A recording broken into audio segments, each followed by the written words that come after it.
أعوذ بالله من الشيطان الرجيم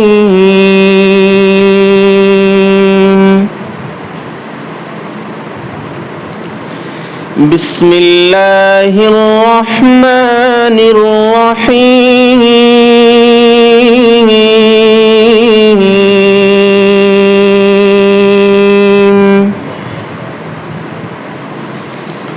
يا أيها الذين آمنوا لا تتخذوا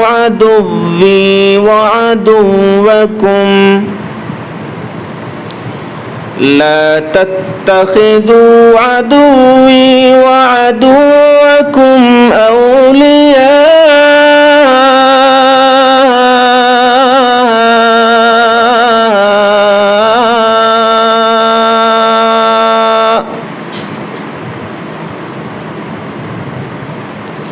بارك الله لي ولكم في القرآن العظيم ونفعني وإياكم بما فيه من الآيات والذكر الحكيم أستغفر الله لي ولكم ولسائر المسلمين من كل ذنب فاستغفروه إنه هو الغفور الرحيم سبحانك لا علم لنا إلا ما علمتنا إنك أنت العليم الحكيم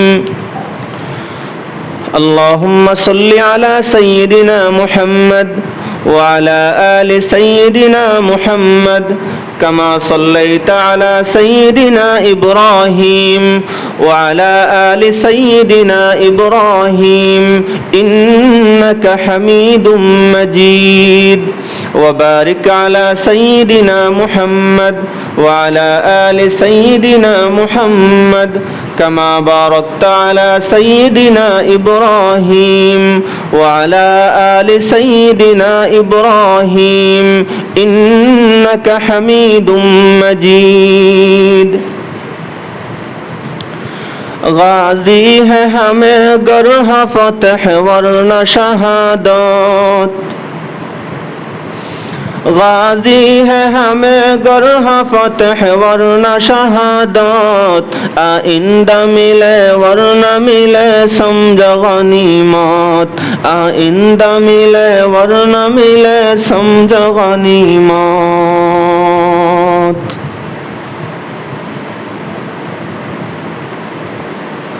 সম্মানিত মুসল্লিয়ানে কেরাম, হৃদয় স্পন্দন তালিবানে ইলমে নববী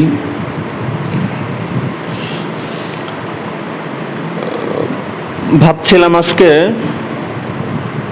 মেরাজের শিক্ষা নিয়ে কিছু কথা বলবো, কিন্তু পরিস্থিতির কারণে সেই বিষয় নিয়ে কথা বলাটা পসিবল হচ্ছে না।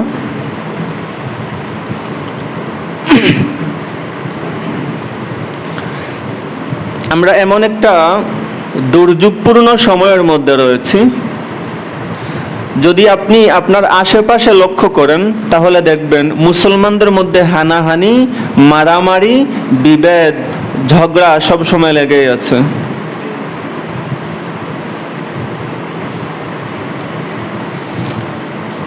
আবার অনেক ভাই আমাদেরকেও প্রশ্ন করেন যে হুজুরদের মধ্যে এত দলাদলি কেন, এত দল কেন, এত গ্রুপ কেন? দুইটা প্রশ্ন, হুজুরদের মধ্যে এত দল কেন, এত গ্রুপ কেন, এত বিভেদ কেন? হুজুররা কি এক পতাকা তলে আসতে পারে না? দ্বিতীয় প্রশ্ন হলো, হুজুররা ছাড়া অন্যান্য মুসলিমদের মধ্যেও অনেক মারামারি, অনেক বিভেদ, অনেক ঝগড়া, কারণ কি? দুইটা প্রশ্নকে আমরা আবার একটা প্রশ্নও ধরতে পারি, হুজুররাও মুসলিম, বাকিরাও মুসলিম, সকল মুসলিমদের মধ্যে এত বিভেদ কেন? সকল মুসলিমরা কি এক হয়ে থাকতে পারে না? যদি আল্লাহ তাবারাকা ওয়া তাআলা তৌফিক দান করেন তাহলে এই একটা প্রশ্নের উত্তর দেওয়ার চেষ্টা করব।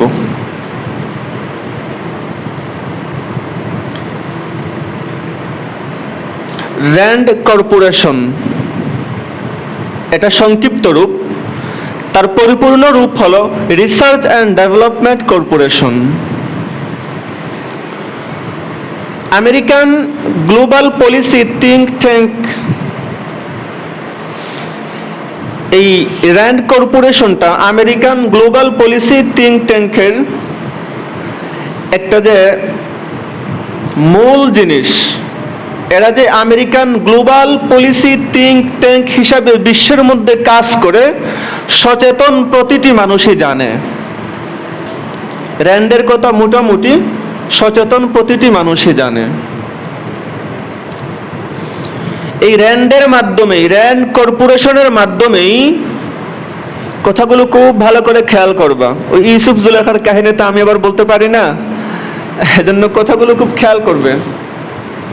র্যান্ড কর্পোরেশনের মাধ্যমেই আমেরিকার সমরনৈতিক, রাজনৈতিক, অর্থনৈতিক, কূটনৈতিক, সামাজিক প্রত্যেকটা বিষয়ে র্যান্ড কর্পোরেশনের রিসার্চের মাধ্যমেই গভর্নমেন্টে সেটা গৃহীত হয়। আমেরিকা অর্থনৈতিক ব্যাপারে কি সিদ্ধান্তে উপনীত হবে সেটা র্যান্ডের রিসার্চের উপরে নির্ভর করে। আমেরিকা কূটনৈতিক ব্যাপারে কোন সিদ্ধান্তে উপনীত হবে সেটা র্যান্ড কর্পোরেশনের রিসার্চের উপর নির্ভর করে। আমেরিকা আফগানিস্তান থেকে সৈন্য সরিয়ে নিবে কি নিবে না এটা নির্ভর করে র্যান্ডের সিদ্ধান্তের উপর। আমেরিকা ইরাক থেকে সৈন্য সরিয়ে নিবে কি নিবে না এটা নির্ভর করে র্যান্ডের সিদ্ধান্তের উপর। আমেরিকা মায়ানমারের মুসলমানদের পক্ষে নিবে কি নিবে না এটা নির্ভর করে র্যান্ডের সিদ্ধান্তের উপর। আমেরিকা ভারতের পক্ষ হয়ে বাংলার মুসলমানদেরকে জ্বালাতন করবে কি করবে না এটা নির্ভর করে র্যান্ডের সিদ্ধান্তের উপরে। আপনাকে বুঝতে হবে, পৃথিবীর অবস্থা না বুঝে সামান্য কিছু দেখেই যদি আপনি লাফ দেন, সমূহ বিপদের সম্ভাবনা রয়েছে। আপনি কিছু না বুঝে চরমুনার পীর সাহেবকে গালিগুলো শুরু করলেন, মনে হচ্ছে আপনি বেশি বুঝে ফেলেছেন। আপনি কিছু না বুঝে মুফতি দেলাওয়ার সাহেবের বিরুদ্ধে চরণ শুরু করলেন, মনে হচ্ছে উনার থেকে আপনার জ্ঞান বেশি হয়ে গেছে। বেটা, এখনো তোমার মুখ থেকে মায়ের দুধের গন্ধ শুকায়নি। এখনো ঠিক মতো বৈশ্বিক রাজনীতির প্লট তুমি বুঝো না। এখনো তুমি জানো না ডেমোক্রেট ব্লক কি, বিশ্ব রাজনীতিতে রিপাবলিকান ব্লক কি। এখনো তুমি জানো না র্যান্ড কর্পোরেশনের চিন্তাধারা কি, মাকসাদ কি, পারপাস কি, বিশ্বকে তারা নিয়ন্ত্রণ করে তারা কারা। এখনো তুমি জানো না হুয়ের পরিচালক কারা। কিন্তু তুমি আছো চরমুনের পীর সাহেবের বিরুদ্ধে চরণে ব্যস্ত। তুমি আছো হযরত মাওলানা আব্দুল মালিক হাফিজাহুল্লাহর বিরুদ্ধে কথা বলায় ব্যস্ত। তুমি আছো হযরত মাওলানা মুফতি দিলাওয়ার হোসেন সাহেবের বিরুদ্ধে কথা বলায় ব্যস্ত। তুমি বুঝলেটা কি? এখনো এমবি দিয়ে ফেসবুক চালাও, ডেটা বলতে শিখোনি, কিন্তু তুমি বৈশ্বিক রাজনীতি পুরোটাই চিনে গেছো। এজন্য উৎপাদনশীল ব্রেইন লাগবে, সৃজনশীল চিন্তা লাগবে, তারপরে কোনো একটা বিষয়ে সিদ্ধান্তে উপনীত হও, তুমি সাকসেস হবে। তো আমেরিকার এই যে র্যান্ড কর্পোরেশন, তাদের মাধ্যমেই আমেরিকার সকল সিদ্ধান্ত গৃহীত হয়। কূটনৈতিক সিদ্ধান্ত হোক, সমরনৈতিক সিদ্ধান্ত হোক, রাজনৈতিক সিদ্ধান্ত হোক, সামাজিক সিদ্ধান্ত হোক, অন্যান্য যে কোনো সিদ্ধান্ত, প্রত্যেকটা সিদ্ধান্তই গৃহীত হয় র্যান্ড কর্পোরেশনের রিসার্চের উপর ভিত্তি করে। দ্বিতীয় বিশ্বযুদ্ধের পরে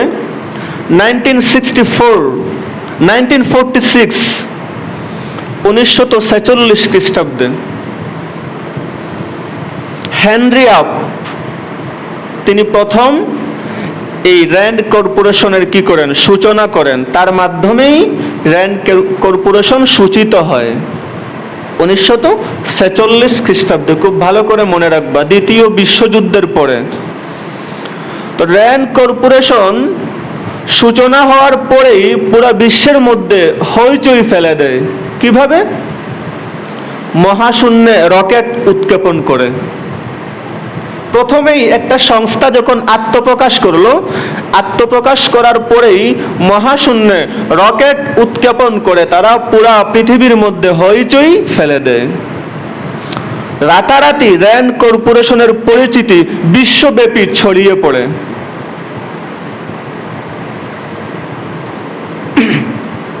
1957 1957 খ্রিস্টাব্দে র্যান্ড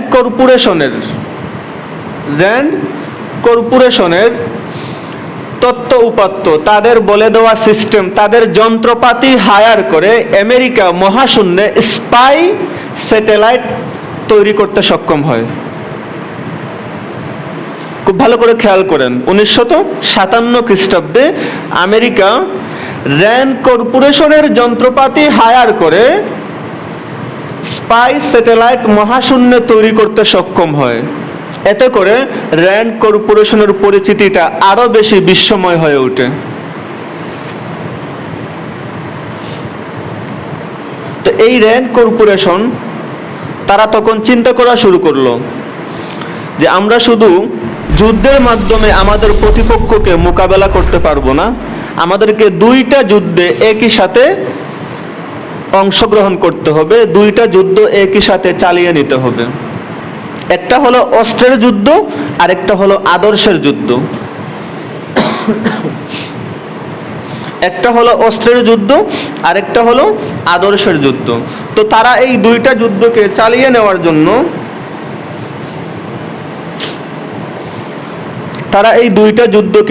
নেওয়ার জন্য র্যান্ড কর্পোরেশন অনেক চিন্তা, গবেষণা, রিসার্চ করে তারা একটা পন্থা বের করে যে আমাদের প্রতিপক্ষ প্রত্যেকটা জাতি এবং প্রত্যেকটা রাষ্ট্র গোষ্ঠীর মধ্যে জাতিগত বিবাদ লাগিয়ে দাও। এতে করে তারা নিজেরাই মারামারি করবে, আর আমরা ফলাফলটা কি করব? ভোগ করব। তারা নিজেরা মারামারি করে তাদের শক্তি নিঃশেষ করে ফেলবে, সেখান থেকে আমরা বেনিফিট নিয়ে নিব। এত বেশি তো দীর্ঘ কথা বলতে পারবো না, শুধু জাস্ট একটু আপনাদেরকে অ্যাটাচ দিয়ে যাই। সোভিয়েত ইউনিয়ন ভেঙ্গে টুকরো টুকরো হয়েছিল, এই পুরা পলিসি সাজেশন করেছিল র্যান্ড কর্পোরেশন। আপনি চিন্তা করতে পারেন যে সোভিয়েত ইউনিয়নের মতো যদি এরকম একটা পরাশক্তিকে তারা ভেঙ্গে টুকরো টুকরো করে দিতে পারে, তাহলে এদের থিঙ্কিং পাওয়ারটা কত যে মারাত্মক, কত ধ্বংসাত্মক এবং কত ডিপে রয়েছে আপনি একটু চিন্তা করুন।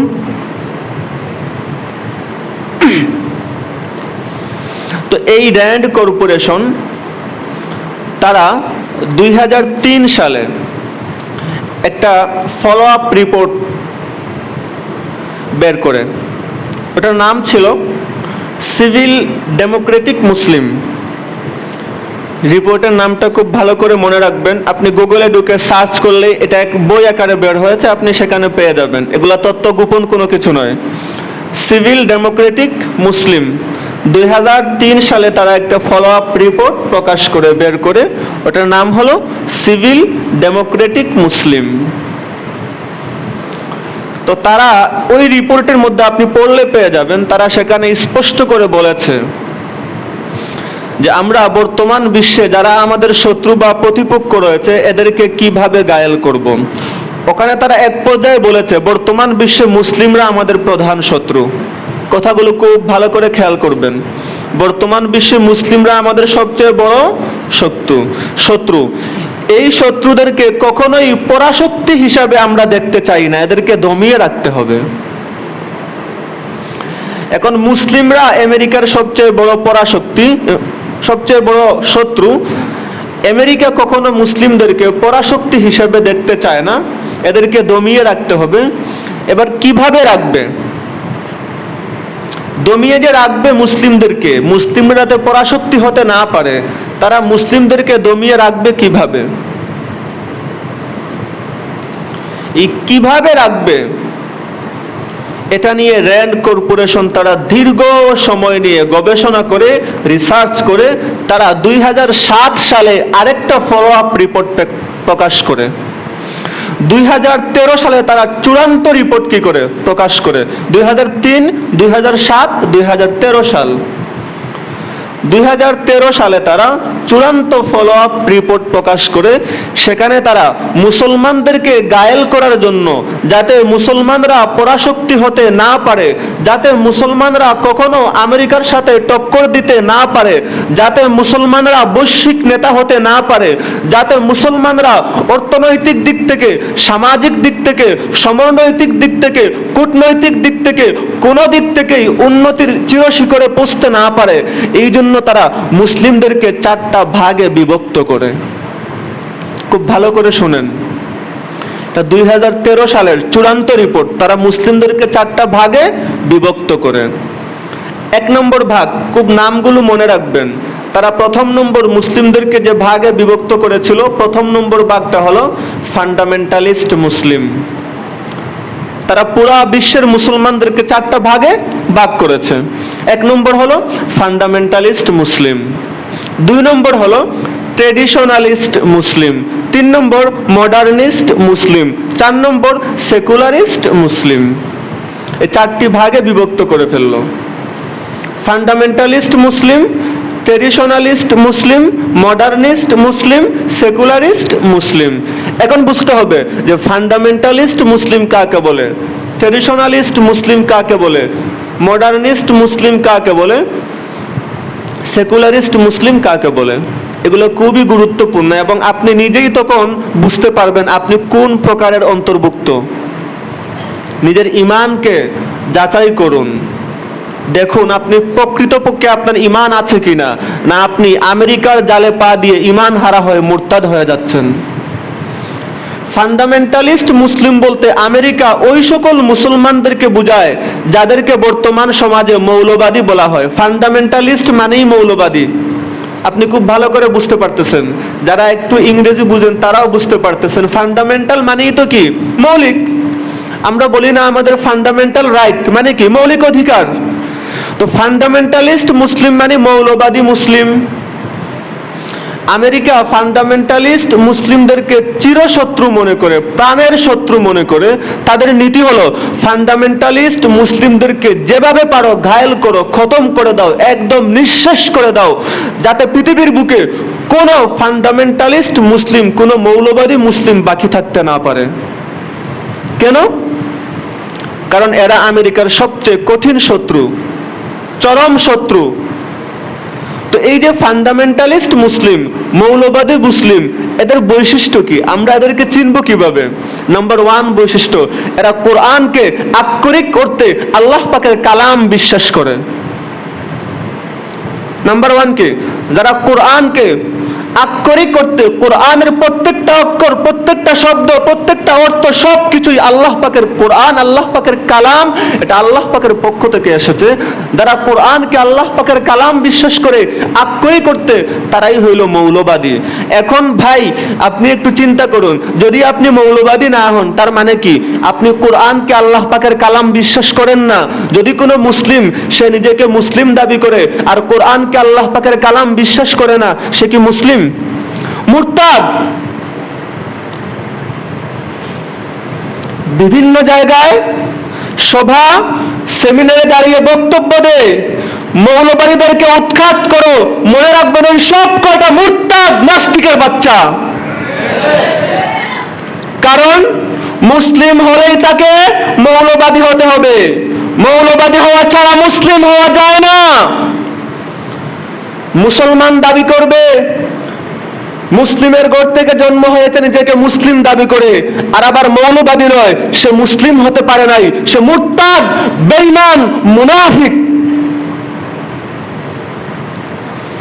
ফান্ডামেন্টালিস্ট মুসলিম, মৌলবাদী মুসলিম, যেই মুসলিম কোরআনকে আল্লাহ পাকের কালাম বিশ্বাস করে, সেই মুসলিম হলো মৌলবাদী। সেই মুসলিম প্রকৃত মুসলিম, সেই মুসলিম বিশ্বনবী মুহাম্মদুর রাসূলুল্লাহ সাল্লাল্লাহু আলাইহি ওয়াসাল্লামের আনিত ইসলাম ধর্মকে পরিপূর্ণরূপে বিশ্বাসকারী মুসলিম।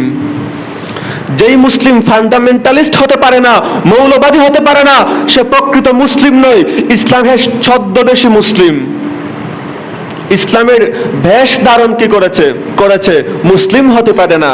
আপনি গরম গরম বক্তব্য দেন, ক্ষমতা পেয়েছেন আর ভাবছেন ক্ষমতা চিরস্থায়ী। আরে পাগল, ইসলামকে মুছে দেওয়ার ক্ষমতা কারো নেই। আপনি মনে রাখবেন, ইসলাম কোনো নতুন ধর্ম নয়, এটা কোনো নতুন রিলিজন নয়। 1400 বছর ধরে ইসলাম টিকে আছে আপন মহিমায়, আপন শক্তিতে, আপন সামর্থ্যে, কিয়ামত পর্যন্ত টিকে থাকবে। মুরতাদ, বেঈমান, বাটপার, কাফের শক্তি ধূলিসাৎ হয়ে যাবে, ইসলামের কিছুই হবে না। ইসলাম নিয়ে এত ছেলে খেলা খেলবেন না। ইসলাম এটা দাবা খেলার কোনো গুটি নয়। আপনি চাইলেই ইসলামকে মুছে দিবেন, আপনি চাইলেই ইসলামকে ধূলিসাৎ করে দিবেন। পাগল, এসব স্বপ্ন দেখা ছাড়। যদি আপনাকে মুসলিম হতে হয়, ফান্ডামেন্টালিস্ট মুসলিম হতে হবে। আপনি কোরআনকে আল্লাহ পাকের কালাম বিশ্বাস করতেই হবে। আল্লাহ তাবারাকা ওয়া তাআলা বলেন, আলিফ লাম মিম যালিকাল কিতাব লা রাইবা ফীহ। আলিফ লাম মিম যালিকাল কিতাব লা রাইবা ফীহ। আরেক আয়াতের মধ্যে রয়েছে তানজিলুম মির রাব্বিল আলামিন। এই কোরআনটা আল্লাহ পাকের পক্ষ থেকে অবতীর্ণ হয়েছে। এই কোরআনের মধ্যে কোনো সন্দেহ তো নাই, সন্দেহের কোনো অবকাশও নেই। সূরা ফুরকানের মধ্যে রয়েছে তাবারাকাল্লাযী আনজালাল ফুরকানা নাযালাল ফুরকানা আলা আবদিহি লিয়াকুনা লিল আলামিনা নাযীরা। এই কোরআনটা আল্লাহ পাক তার বান্দা মুহাম্মদের উপরে নাজিল করেছেন, অবতীর্ণ করেছেন। এটা কোরআন।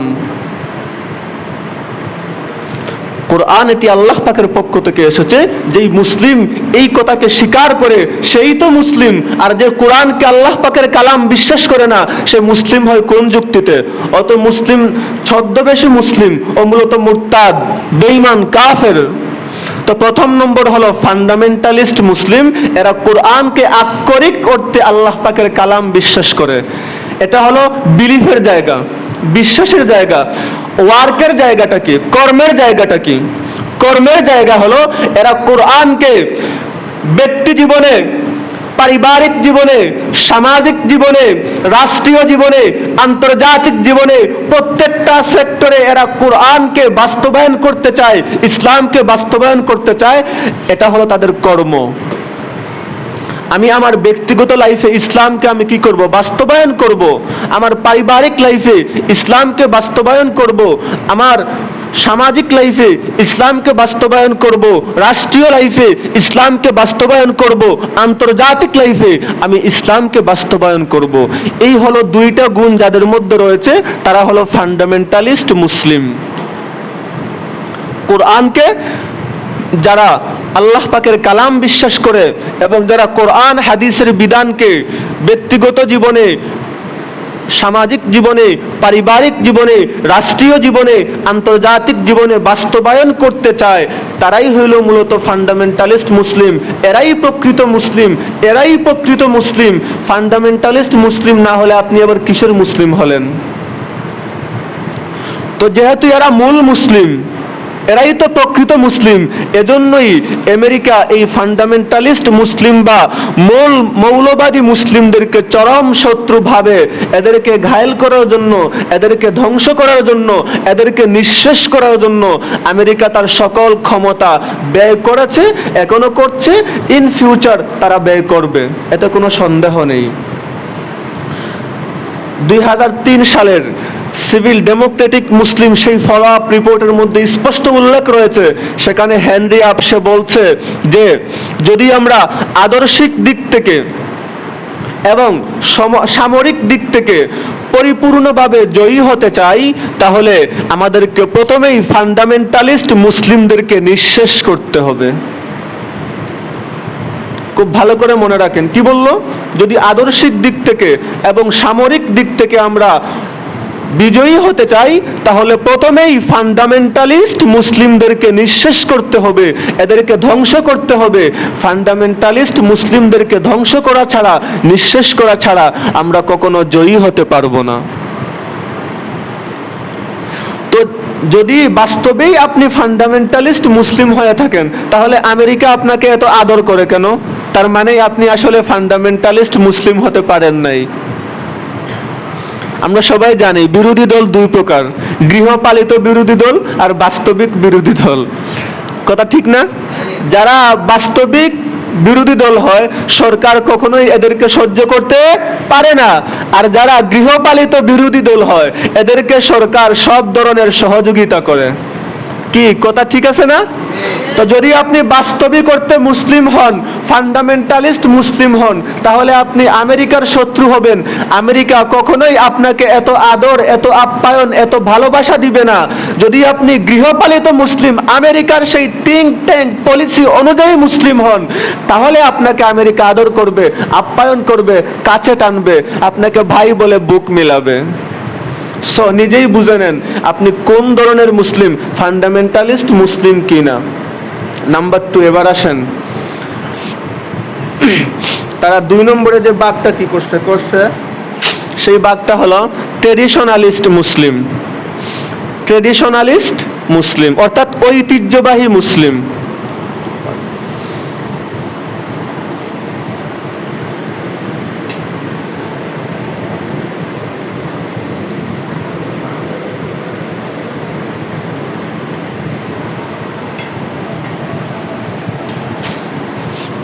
অর্থাৎ ঐতিহ্যবাহী মুসলিম মানে যারা ইসলামকে চর্চা করে। নাম্বার 1, ইসলাম চর্চা করে। নাম্বার 2, ধর্ম প্রচার করে। নাম্বার 3, মানুষের আত্মশুদ্ধি করে। কটা কথা বললাম? যারা ট্রেডিশনালিস্ট মুসলিম বা ঐতিহ্যবাহী মুসলিম, যারা ইসলামের ঐতিহ্যকে ধরে রাখে, তারা 3টি কাজ করে: ইসলাম চর্চা করে, ধর্ম প্রচার করে, মানুষের আত্মশুদ্ধি করে। ইসলাম প্রচার করে, সবাই বলুন, ইসলাম প্রচার করে, ইসলাম চর্চা করে, ধর্ম প্রচার করে, মানুষের আত্মশুদ্ধি করে। এরা হলো ট্রেডিশনালিস্ট মুসলিম বা ঐতিহ্যবাহী মুসলিম। তো ফান্ডামেন্টালিস্ট মুসলিম আর ট্রেডিশনালিস্ট মুসলিম, ঐতিহ্যবাহী মুসলিম, এরা একে অপরের সম্পূরক। একে অপরের, আপনি আরো সহজ করে বুঝুন। আমি এখন যে কথা বলতেছি, উপরে কিন্তু মাইক রয়েছে, এটা হলো মাইক্রোফোন, ওখানে রয়েছে মেশিন। এখন যদি মেশিনে বলে যে বক্তা তো কথা বলতেছে মাইক্রোফোন দিয়ে, আমার রাখছে পিছনে, আমি ওই মাইক্রোফোনের সঙ্গে কোনো তাল মিলাতে পারবো না, আমার থেকে লাইনটা খুলে ফেলো, তাহলে আমি যে কথাগুলো বললাম এগুলো কি উপরে কেউ শুনবে? আপনারা কেউ শুনবেন? তাহলে এখানে এখন মাইক্রোফোনে বলে যে মেশিন সে তো অনেক পাওয়ার দেখালো, কত জঘন্যতম কথা বললো, কত স্পর্ধা দেখালো, তাহলে আমি আর মাইক্রোফোন সামনে থাকবো না, আমাকে সরাই ফেলো, ওর কাছে গিয়ে কথা বলো। আমি যদি মেশিনটা সামনে যদি এনে কথা বলি, কথা কি আপনারা শুনবেন? তার মানে মাইক্রোফোন এবং মেশিন একটা আরেকটার কি সম্পূরক। শুধু মেশিন দিয়েও চলবে না, শুধু মাইক্রোফোন দিয়েও চলবে না। মেশিনের সাথে মাইক্রোফোনের যখন কানেক্ট হবে, যখন মিল হবে, সংযোগ হবে, তখনই আওয়াজ আপনারা শুনতে পারবেন। তার মানে আমরা কি বুঝলাম? আপনি এখানে মেশিনকেও গুরুত্বহীন বলতে পারেন না, মাইক্রোফোনকেও গুরুত্বহীন বলতে পারেন না, বরং দুইটারই কি রয়েছে, আপন জায়গায় গুরুত্ব রয়েছে, একটা আরেকটার সম্পূরক। আশা করি আপনারা এতটুকু বুঝতে পেরেছেন।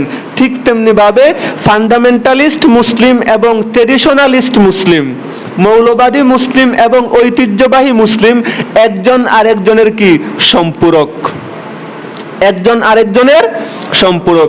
এরা দুইজন মিলেই চলবে, দুইজন মিলেই কাজ করবে, তাহলে ইসলামের সঠিক মেসেজ প্রত্যেকটি মানুষের কাছে পৌঁছাবে, প্রত্যেকটি মানুষ ইসলামের সঠিক মেসেজকে জানতে পারবে। তো এখানেই হলো আমেরিকার সমস্যা।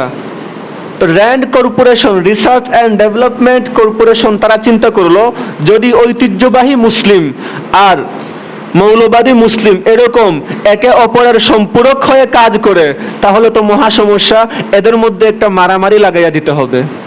খুব ভালো করে বুঝেন গ্রুপিংটা কোন জায়গা থেকে আসলো। এদের মধ্যে কি করতে হবে?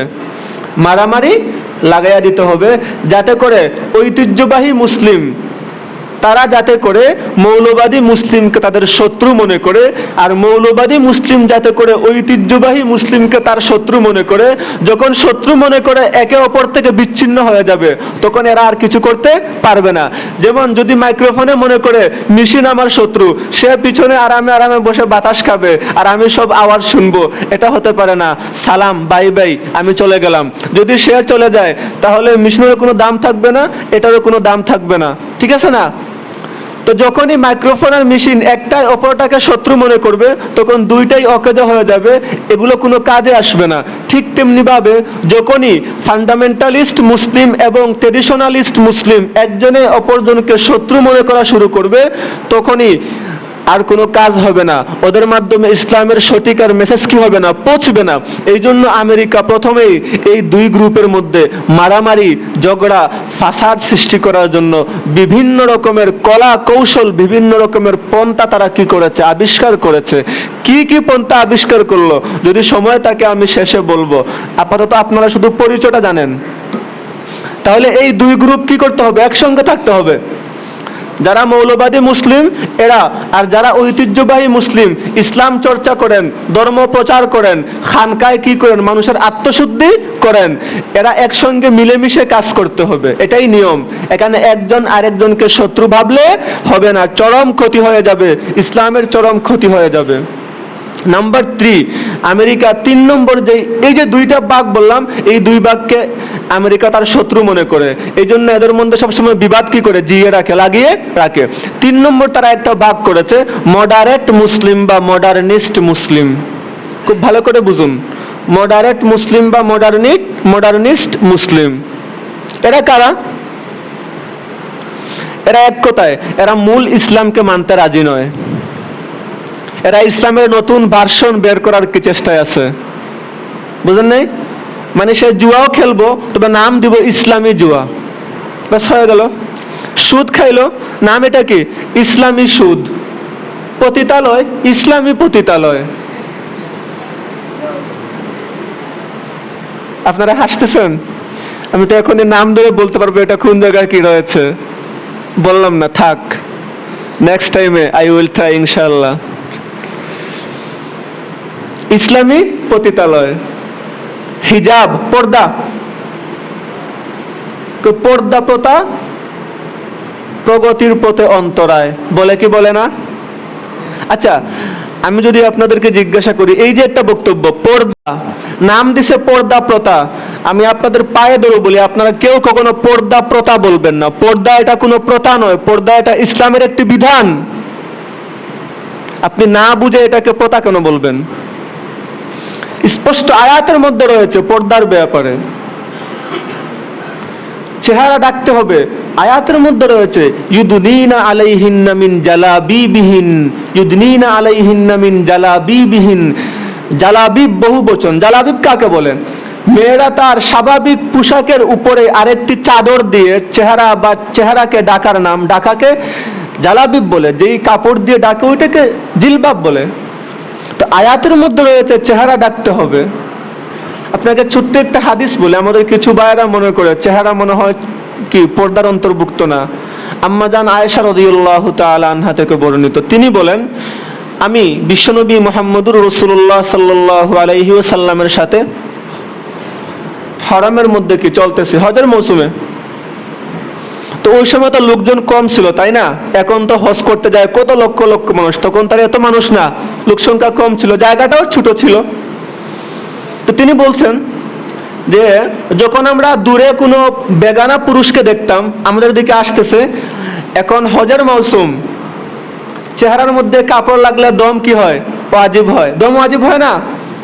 তো চেহারার মধ্যে আবার কাপড় লাগানো যাবে না, আবার চেহারাটা পর্দার অন্তর্ভুক্ত, চেহারাকে ডাকতে হবে। কেমনে ডাকবো? তো আম্মা জান আয়েশা রাদিয়াল্লাহু তাআলা আনহা বলেন, আমরা মাথার মধ্যে এক ধরনের ক্যাপ ব্যবহার কি করতাম।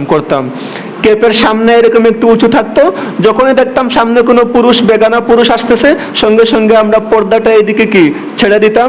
এত করে ক্যাপ সামনে রয়েছে, পর্দা নাম তো ঠিকই, কিন্তু আমাদের চেহারায় কোনো কাপড় কি হইতো না, লাগতো না। তো চেহারায় এত কাপড় লাগলে দমও আজীব হয়, এটা এক ঝামেলা। আবার বেগানা পুরুষের সামনে চেহারা বের করা যাবে না, চেহারা পর্দার অন্তর্ভুক্ত। তাহলে কি করব? বস ক্যাপ ব্যবহার করলেন, বেগানা পুরুষ দেখলে চেহারা ঢেকে ফেললেন, চেহারায় কাপড় লাগলো না।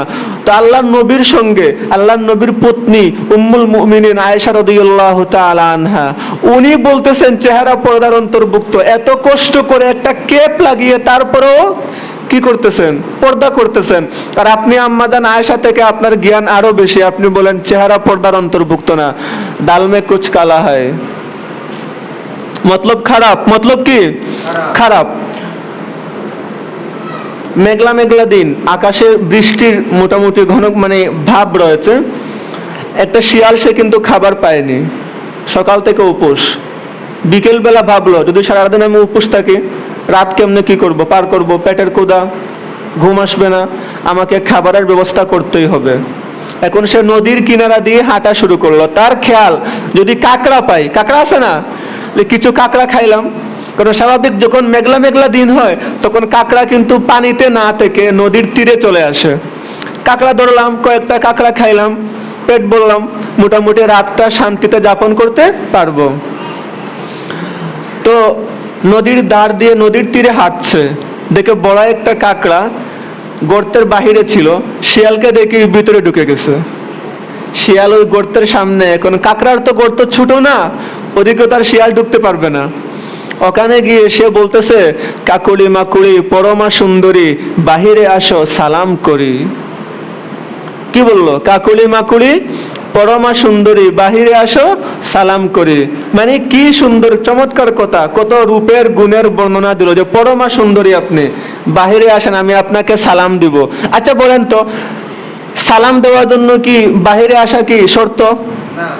সালাম তো বাহির থেকেও কি দেওয়া যায়, আমাকেও বাহিরে আসতে হবে, তারপরে আপনি সালাম দিবেন।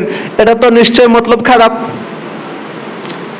কাকড়া কিন্তু বুঝে ফেলছে, যদি আসলেই শিয়ালে আমাকে সালাম দিতে চায় তাহলে তো বাহির থেকে সালাম দিলে, আমি ভিতর থেকে শুনলাম, আমি সালামের উত্তর দিয়ে দিলাম, আমাকে বাহিরে যেতে হবে কেন? প্রশ্ন আছে না? প্রশ্ন আছে না? তো শিয়ালে যখন তাকে বললো কাকুড়ি মাকুড়ি পরমা সুন্দরী বাহিরে আসো সালাম করে, তখন কাকড়া কি উত্তর দিল?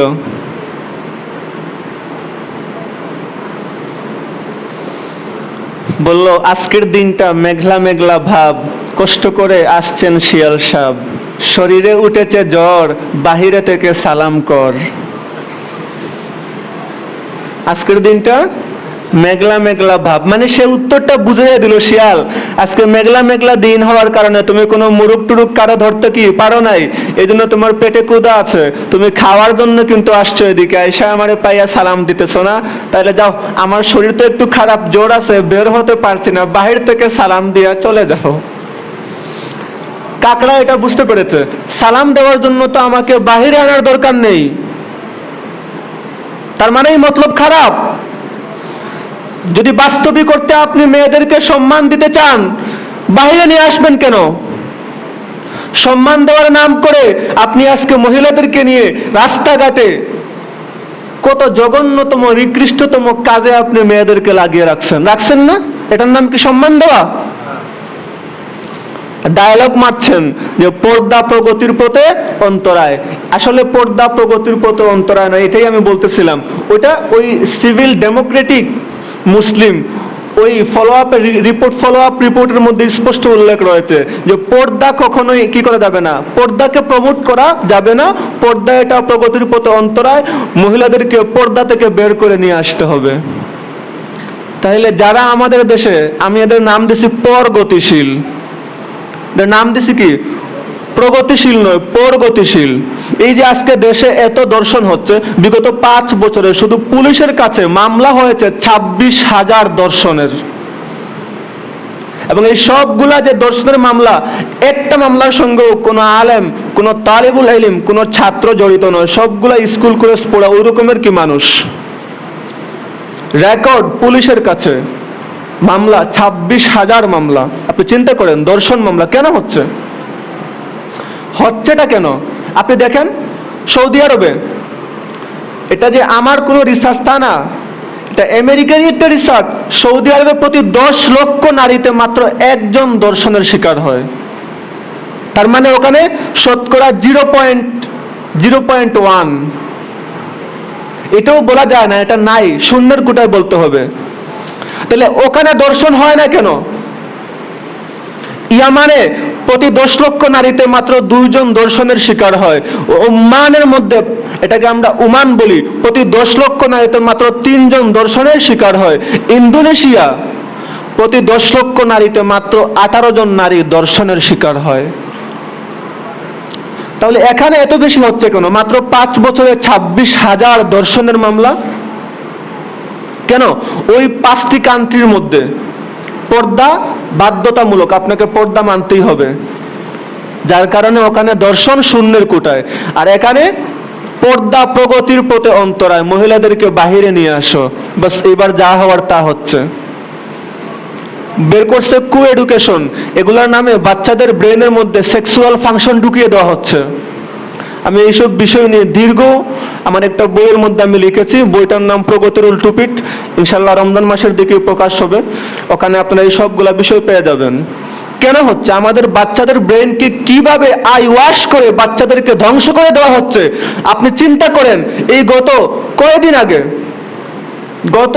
আগে ফেব্রুয়ারি মাসের ঘটনা, যে একটা মেয়ে আনুষ্কা, নামটা বলা ঠিক হচ্ছে কিনা, তাকে তার বন্ধু দিহান কি করলো? দর্শন করার পরে অতিরিক্ত রক্তক্ষরণ হওয়ার কারণে মেয়েটি মারা যায়। তা আপনি চিন্তা করেন এইসব কেন হচ্ছে? আমাদের যে আখলাকের যে অধপতনটা কতটুকু হয়েছে আপনি একটু ভাবেন। লেকচার দিচ্ছে পর্দা প্রগতির পথে অন্তরায়, এটা শিখলো কোত্থেকে? ওই র্যান্ড থেকে। কেন? র্যান্ড বলে দিয়েছে মেয়েদেরকে পর্দা থেকে বের করে নিয়ে আসতে হবে, মেয়েদেরকে পর্দা থেকে বের করে নিয়ে আসতে হবে। পর্দা কখনোই প্রগতির পথে অন্তরায় নয়। ইসলাম বলেছে পর্দা করো, পর্দা নারীর সম্মান, নারীর ভূষণ। কিন্তু ওরা সেই র্যান্ডের আমেরিকান গ্লোবাল পলিসি থিঙ্ক ট্যাঙ্কের কথা অনুযায়ী প্রতিটি মুসলিম কান্ট্রির মধ্যে ইসলামকে কলুষিত করার জন্য, মুসলমানদেরকে ধ্বংস করার জন্য এই সকল থিওরিগুলো সামনে নিয়ে আসছে।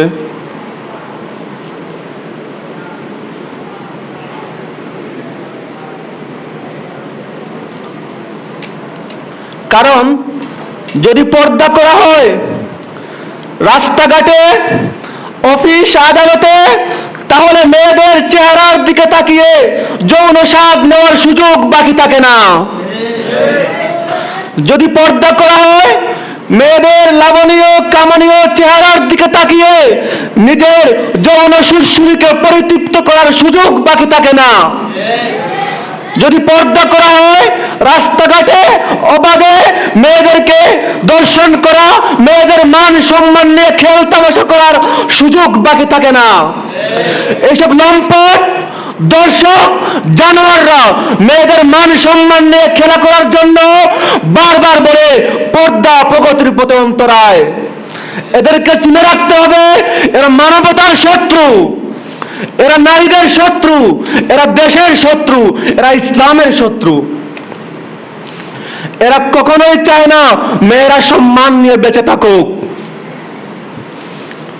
আপনি জানেন এই সকল মেয়েদেরকে দর্শন করার পরে এদের ছবি, এদের ভিডিও বিভিন্ন সোশ্যাল মিডিয়াতে আবার আপলোড দেওয়া হয়, কিন্তু একটারও কোনো দৃষ্টান্তমূলক বিচার হয় না।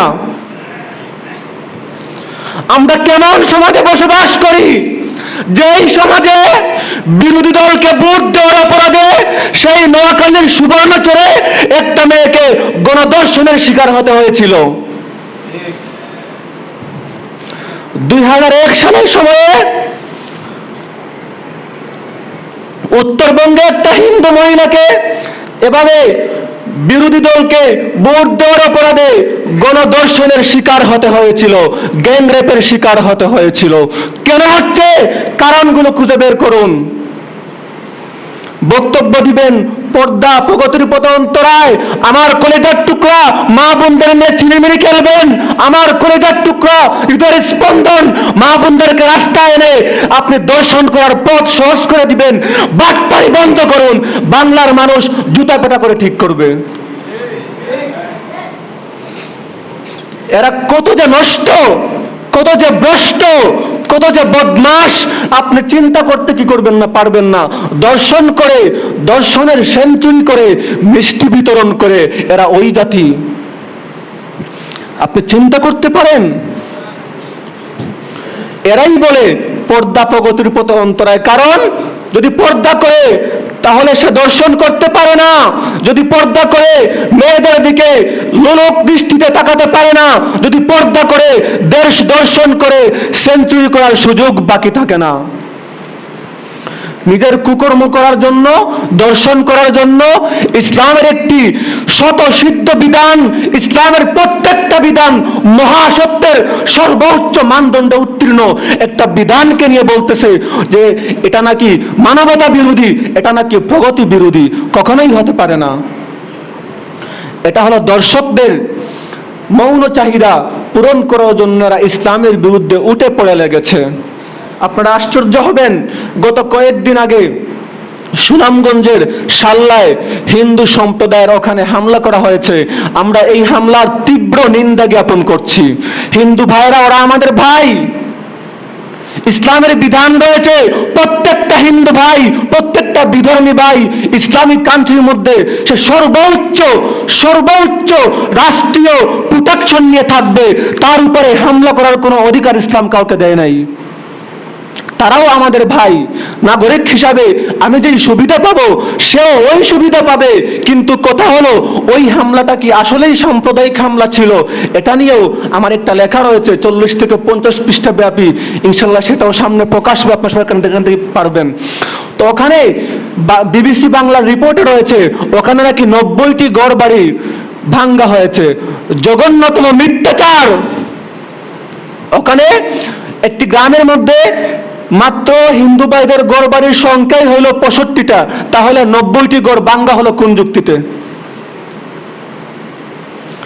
নয়া দিগন্তের মধ্যে স্পষ্ট রয়েছে, দৈনিক সাল্লাদিনের রিপোর্টের মধ্যে স্পষ্ট রয়েছে, দৈনিক ডেইলি স্টার পত্রিকায় স্পষ্ট রয়েছে, সেখানে মাত্র 15 থেকে 20টি ঘরের মধ্যে হামলা করা হয়েছে।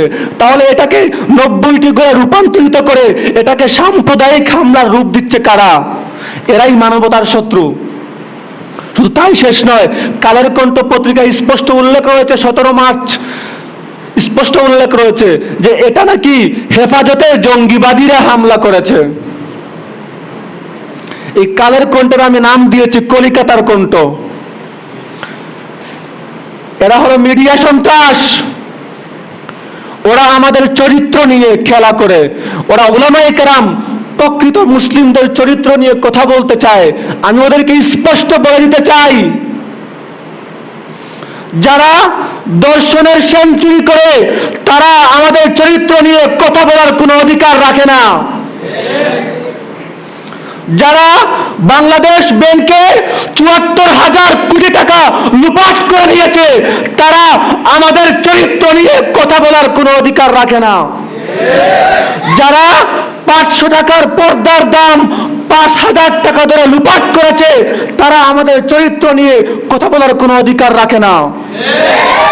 যারা প্রত্যেকটা বছর লক্ষ লক্ষ কোটি টাকা বাংলাদেশ থেকে পাচার করে নিচ্ছে এরা আমাদের চরিত্র নিয়ে কথা বলার কোনো অধিকার রাখে না। আগে নিজের চরিত্র সংশোধন করো, পরে অন্যের পিছনে লাগো। নাম দিয়েছে হেফাজত নাকি জঙ্গি, কখনো নয়, ইম্পসিবল, অসম্ভব। ইসলাম কখনো জঙ্গি হতে পারে না, ইসলাম কখনোই জঙ্গিবাদ শেখায় না। ইহুদিরা 3 কোটি মানুষকে, 3 কোটি, ভালো করে মনে রাখবেন, 3 কোটি মানুষকে ইহুদিরা সন্ত্রাসী হামলার মাধ্যমে দুনিয়া থেকে খতম করে দিয়েছিল। যদি বাস্তবিক অর্থেই টেররিস্ট কেউ হয় ইহুদিরা হবে। আমেরিকা শুধু ইরাকের মধ্যে 13 লাখ মুসলমানকে হত্যা, দর্শন, লুণ্ঠন সব কিছুই কি করছে। যদি বাস্তবিক করতে কেউ টেরোরিস্ট হয়, সন্ত্রাস হয়, খ্রিস্টানরা হবে।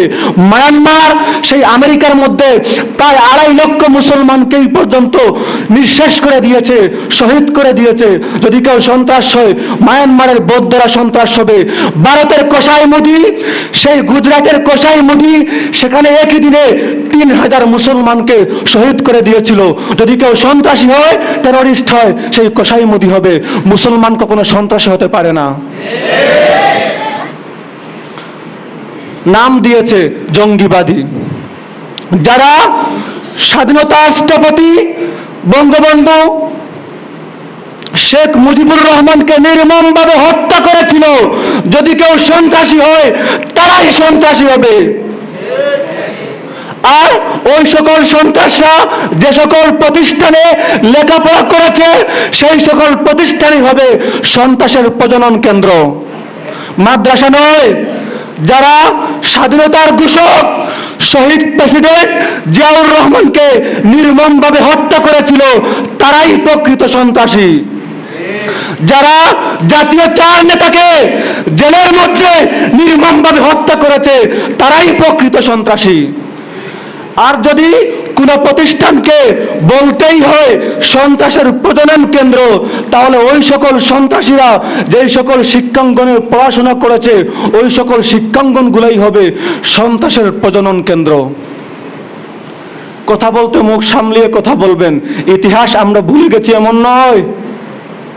যারা প্রাইম মিনিস্টার বঙ্গবন্ধু কন্যা শেখ হাসিনাকে হত্যা করার জন্য গ্রেনেড হামলা করেছিল, যদি কেউ সন্ত্রাসী হয়, তারাই সন্ত্রাসী হবে, কোনো আলেম ওলামা সন্ত্রাসী নয়।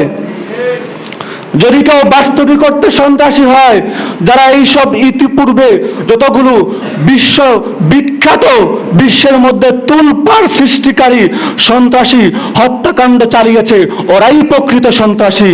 যারা আমাদের বাংলার গর্ব, পৃথিবীর ইতিহাস কোথাও কেউ দেখাতে পারবে না এরকম ইউনিফর্ম পরা অবস্থায় যুদ্ধের ফ্ল্যাগ ছাড়া কোন দেশের 57টা চৌকস সোলজার সেনা অফিসারকে নির্মমভাবে জীবন দিতে হয়েছে, হত্যা করা হয়েছে। যারা এইসব পিলখানার হত্যাকাণ্ডের মধ্যে 57টি সেনা অফিসার সহ মোট 74 জন মানুষকে নির্মমভাবে হত্যা করেছিল, তারাই প্রকৃত সন্ত্রাসী। এবং ওই সকল লোকগুলো যেই সকল প্রতিষ্ঠানে লেখাপড়া করেছে, ওই সকল প্রতিষ্ঠানগুলি হলো প্রকৃতপক্ষে সন্ত্রাসের প্রজনন কেন্দ্র। ইসলাম কখনো সন্ত্রাস হতে পারে না, ইসলাম কখনো টেরোরিজম শিক্ষা দিতে পারে না। কথা বলতে সাবধানে কথা বলবেন। এই সকল মিডিয়া সন্ত্রাস, এরা ইহুদি খ্রিস্টান মদতপুষ্ট মিডিয়া, এদের কথায় কেউ কান দিবেন না। ভাইরা আমার, যদি নেক্সট টাইমে কখনো সময় হয়, ইনশাআল্লাহ পরবর্তী মডার্নিস্ট মুসলিম এবং সেকুলারিস্ট মুসলিম সম্পর্কে কথা হবে। আর সবার কাছে আমার বিনীত আবেদন থাকবে, আপনারা আজকেই বাসায় যাওয়ার পরে একটু কষ্ট করে গুগলে ঢুকে আপনারা সেই রিসার্চ অ্যান্ড ডেভেলপমেন্ট কর্পোরেশনের যেই ফলো আপ রিপোর্টটা প্রকাশ পেয়েছিল সিভিল ডেমোক্রেটিক মুসলিম 2013 সালের, আপনি এটা একটু দেখে নেবেন। সেখানে আমি যেই কথাগুলো বললাম, আপনি সব কথা পেয়ে যাবেন, আপনি একটা কোথাও কোনো বেশকম পাবেন না। আল্লাহ তাবারাক ওয়া তাআলা আমাদের সবাইকে সঠিক বুঝদান করুন।